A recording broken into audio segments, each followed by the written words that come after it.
समस्त को ख्रीष्ट प्रेम और आंतरिक नमस्कार। प्रिय बंधुगण, किसी दिन पूर्व मु आपण मानकु कहितले जे बाइबल रे केउ माने स्वर्ग को जिबे एवं केउ माने स्वर्ग को जिबे नाही तार एक संपूर्ण लिस्ट परमेश्वर हमको दे दैछन्ती। बाइबल रे एक लिस्ट अछि जे केउ माने स्वर्ग जिबे एवं केउ माने नरक को जिबे। तबे आज सेई उपरे नेकी आमे आलोचना करिबा एवं तार रिलेटेड अन्य किसी पद पर्व को नेकी आमे माने आलोचना करिबा। तबे जदि आपण जानि पय चाहुचंती प्रकाशित वाक्य तार 21 पर्वर तार 8 पद आपण पढंतु। मु पढुछि, आपण सुनंतु। एठी एमति लिखा अछि, किंतु जेउ माने भीरु, अविश्वासी, घृण्य, कलंकित, नरघातक, व्यभिचारी, मायावी और प्रतिमा पूजक सेमाने और समस्त मिथ्यावादी अग्नि और गंधक प्रज्वलित ह्रदरे अंश पाइबे। यह ही द्वितीय मृत्यु। तबे प्रिय बंधुगण, ये जो पॉइंट गुड़ा रही अछि केउ माने नरक को जिबे, लेखा अछि अग्नि और गंधक प्रज्वलित ह्रदरे अंश पाइबे, जोटा कि नरक को बुझाए। आउ एटा को द्वितीय मृत्यु मध्य कहा जाए। द्वितीय मृत्यु की परी? प्रथम मृत्यु होछि मनुष्य शारीरिक भाव में जतले मृत्युवरण करे, सही एक्सीडेंट रे हो किंबा वार्धक्य अवस्था रे उपनीत हला पर हो, बयस सरीगला पर हो, से जहाँ भी होना कहीं मनुष्य सही अवस्था रे थरे मरे एवं जेतेबेले तार आत्मा को अग्निमय ह्रदरे जेतेबेले पका जाए, नरकरे पका जाए, सेटा होछि द्वितीय मृत्यु। तबे केउ माने ए द्वितीय मृत्यु रे अंश ग्रहण करिवे, लेखा अछि जो माने भीरु। भीरु अर्थ आपण निश्चित भाव में बुझी पारुथिबे, बा जो माने भयालु। भयालु केमिति भयालु? आउ जो माने प्रभु जीशु कृष्ण निमंते साक्षी हेपा निमंते जो माने भयालु। गोटे उदाहरण देवी। धरे तो जने मत आसिक प्रश्न कर तुम ख्रीस्टियन की, आ जदि मु ताकु डरिकी कहबी नाई नाई भाई मु जमार भी ख्रीस्टियन नुहे, प्रभु जीशु कृष्ण को मु बिल्कुल भी जानी ना, आ मु एपरि करिवार कारण होछि गोटे उदाहरण माध्यम कहली। अनेक लोक एमती करती, आउ जेमिति से लोक काले कौन कहब कि, काले समान को ताड़ना करिब कि, आ समान कौन करती? प्रभु जीशु ख्रीष्ट को समान अस्वीकार करती। आ प्रभु जीशु मध्य कहले, जदि तुम माने मनुष्य साक्षात मत अस्वीकार करिवो, तबे मु मत स्वर्गस्थ पिता साक्षात तुमको अस्वीकार करिबे। तबे प्रिय बंधुगण, सेतिबे कहा जाउछि जो माने भीरु समान ईश्वर राज्य प्रवेश करिवे नाही। अविश्वासी, अविश्वासी अर्थ होछि जे माने प्रभु जीशु ख्रीष्ट को विश्वास करती नाही। आ प्रभु जीशु ख्रीष्ट जे उद्धारकर्ता, प्रभु जीशु ख्रीष्ट जगत को आसिले सारा मानव जाति निमंते निजर प्राण को बलिदान कले। आउ से ताको मारी दिया गला परे ताको समाधि दिया गला। आ पुणी थरे से 3 दिन परे तृतीय दिवस रे मृत्यु पुनरुत्थित हेले, स्वर्गारोहण कले एवं आउ थरे आछन्ते हमकु नेबा पई। एटा होछि बहुत सिंपल। एटा को विश्वास करिया को पड़िबो। ना कौन से बलिदान आवश्यक अछि, ना कौन सी पूजा पर्व पर्वाणी आवश्यक अछि। केवल प्रभु जीशु कृष्ण को विश्वास द्वारा जने परित्राण पाइब।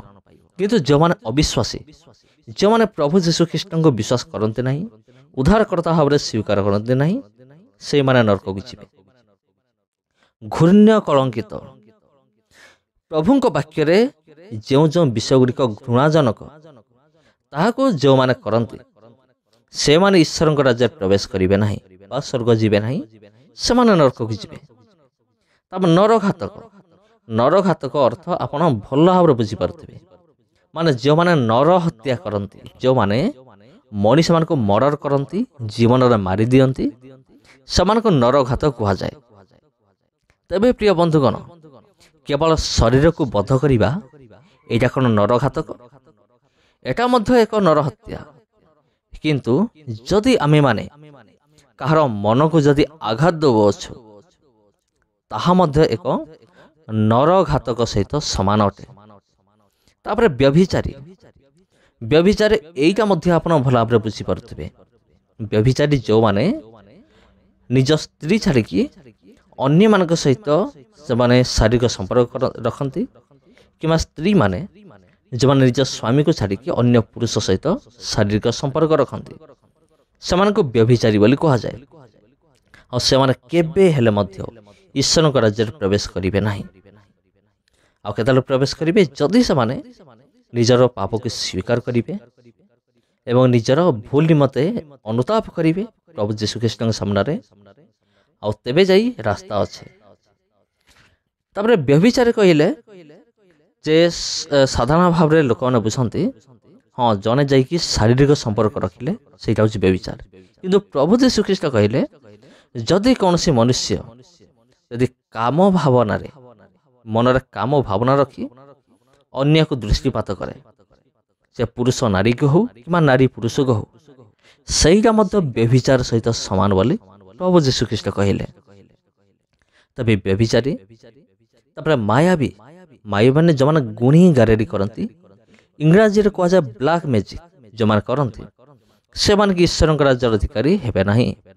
ପ୍ରତିମା ପୂଜକ, ଯେଉଁମାନେ ପ୍ରତିମା ପୂଜା କରନ୍ତି, ମୂର୍ତ୍ତି ପୂଜା କରନ୍ତି, ସେଇମାନେ ଈଶ୍ୱରଙ୍କ ରାଜ୍ୟର ଅଧିକାରୀ ହେବେ ନାହିଁ, ସେମାନେ ସମସ୍ତେ ନରକକୁ ଯିବେ।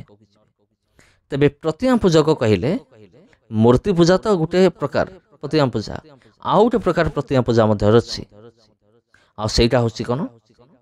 ଈଶ୍ୱରଙ୍କ ଆଜ୍ଞା ଲଙ୍ଘନ କରିବା, ସେଇଟା ମଧ୍ୟ ମୂର୍ତ୍ତି ପୂଜା ସହିତ ସମାନ ଅଟେ।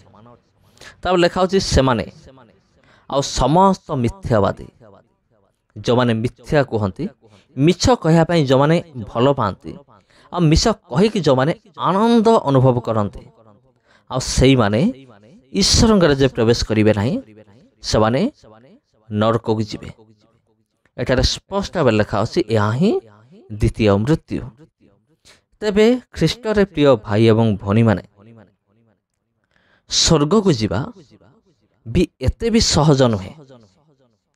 ପ୍ରଭୁ ଯୀଶୁଖ୍ରୀଷ୍ଟଙ୍କଠାରେ ବିଶ୍ୱାସ କରିବା ଦ୍ୱାରା ତ ପରିତ୍ରାଣ ପାଇଲୁ, କିନ୍ତୁ ଏଇ ପରିତ୍ରାଣକୁ ସାରା ଜୀବନ ଧରିକି ଚାଲିବାର ଅଛି। ସେଥିପାଇଁ ପ୍ରଭୁ ଯୀଶୁ କହିଲେ ଅନନ୍ତ ଜୀବନକୁ ଘେନିଯିବା ଦ୍ୱାର ହେଉଛି ସଂକୀର୍ଣ୍ଣ, ମାନେ ବହୁତ ସରୁଆ ରାସ୍ତା, କିନ୍ତୁ ସର୍ବନାଶକୁ ଘେନିଯିବା ଦ୍ୱାର ହେଉଛି ବା ରାସ୍ତା ହେଉଛି ବହୁତ ପ୍ରଶସ୍ତ, ମାନେ ବହୁତ ଚଉଡ଼ା, ଆଉ ବହୁତ କମ୍ ଲୋକ ସେମାନେ ସଂକୀର୍ଣ୍ଣ ପଥରେ ଗମନ କରନ୍ତି। ଅନେକ ଆହୁତ କିନ୍ତୁ ଅଳ୍ପ ମନୋନୀତ। ତେବେ ପ୍ରିୟ ବନ୍ଧୁଗଣ, এই ସମସ୍ତ ବିଷୟ ପ୍ରତି ଟିକେ ଧ୍ୟାନ ରଖିବେ। ଆପଣମାନେ ଭାବୁଥିବେ ଯେ ଆମେମାନେ କିପରି ପରିତ୍ରାଣ ତାହେଲେ ପାଇପାରିବା? ଏଇଟା ତ ବହୁତ କଷ୍ଟର ବିଷୟ। ତେବେ ଖ୍ରୀଷ୍ଟରେ ପ୍ରିୟ ଭାଇ ଏବଂ ଭଉଣୀମାନେ, ଗୋଟିଏ ବିଷୟ ମୁଁ କହି ରଖୁଛି ଭିଡ଼ିଓକୁ ଶେଷ କରିବା ପୂର୍ବରୁ, ଯଦି ଆମେମାନେ ଜାଣି ଶୁଣିକି এই ସମସ୍ତ ବିଷୟ ଯଦି କରୁଥାଉ, ତେବେ ଆମମାନଙ୍କ ନିମନ୍ତେ ନରକ ସୁନିଶ୍ଚିତ ଅଛି, ଜାଣି ଶୁଣିକି। ଆଉ ଯଦି ଆମେମାନେ ପ୍ରଭୁ ଯୀଶୁଖ୍ରୀଷ୍ଟଙ୍କ ରାସ୍ତାରେ ଚାଲିବା ପାଇଁ ଚାହୁଁ, ଆଉ ଏଇ ସମସ୍ତ ବିଷୟରୁ ଦୂରେଇବା ପାଇଁ ଚାହୁଁ, ଆଉ ଧରାଯାଉ ଭୁଲ କରି କରି ଭୁଲ ହେଇଯାଉଛି, ମୁଁ ଚେଷ୍ଟା କରୁଛି ଭୁଲ ନ କରିବା ପାଇଁ, କିନ୍ତୁ ଭୁଲ ହେଇଯାଉଛି, ତେବେ ଯାଆନ୍ତୁ ପ୍ରଭୁ ଯୀଶୁଖ୍ରୀଷ୍ଟଙ୍କ ପାଖରେ, ପ୍ରାର୍ଥନା କରନ୍ତୁ, ଭୁଲ ମାଗନ୍ତୁ, ପ୍ରତିଦିନ ନିଜର ଭୁଲକୁ ସ୍ୱୀକାର କରନ୍ତୁ। ଅନେକ ଭ୍ରାନ୍ତ ଶିକ୍ଷକମାନେ ଅଛନ୍ତି ଯେଉଁମାନେ ଶିକ୍ଷା ଦିଅନ୍ତି ଯେ ବାରମ୍ବାର ଭୁଲ ମାଗ ନାହିଁ, ଆଉ ପ୍ରଭୁ ଯୀଶୁଖ୍ରୀଷ୍ଟ ବିରକ୍ତ ହେବେ।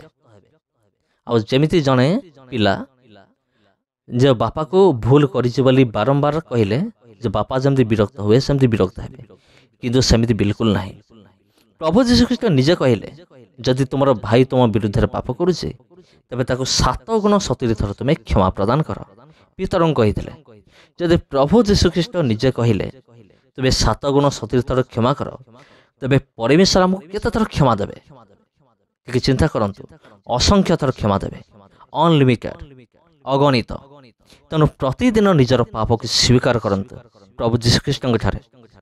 ଭୁଲ ହେଇଯାଉଛି, ଶୈତାନ ଆସିକି ଡରେଇବ, ଏଇ ତୁ ଭୁଲ କରିଦେଲୁ, ତୁ ନରକକୁ ଯିବୁ, ତୁ ତ ଏଇ ସମସ୍ତ ବିଷୟ ତୁ କରୁଛୁ ଯାହା ଆମେ ବର୍ତ୍ତମାନ ଆଲୋଚନା କଲେ, ତୁ ନରକକୁ ଯିବୁ। ଆଉ କିନ୍ତୁ ପ୍ରଭୁଙ୍କ ବାକ୍ୟ କହେ ପରମେଶ୍ୱର ପାପକୁ ମଧ୍ୟ କ୍ଷମା କରନ୍ତି।